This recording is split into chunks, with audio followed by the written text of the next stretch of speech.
పల్నాడు జిల్లాలో ఎన్నికల నిర్వహణకు సంబంధించి పోలింగ్ సామాగ్రి పంపిణీకి అన్ని ఏర్పాట్లు పూర్తి చేసినట్లు శివశంకర్ పేర్కొన్నారు. ఎస్ఎస్ఎన్ కళాశాలలో ఎన్నికల సామాగ్రి పంపిణీ ప్రారంభించారు.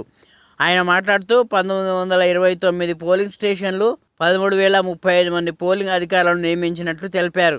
అవాంఛనీయ సంఘటనలు జరగకుండా జిల్లాలో 10,800 మందిపై బైండ్ ఓవర్ కేసులు నమోదు చేశారని అన్నారు.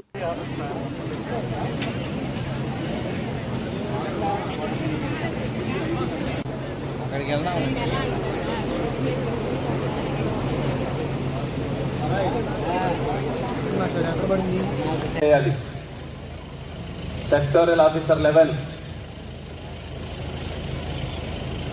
ఇప్పుడు మీ దగ్గరకు వచ్చి రూట్ ఆఫీసర్స్ పిఎస్ వారీగా చెక్ చేయడం గమనించండి. మీరు లొకేషన్ లో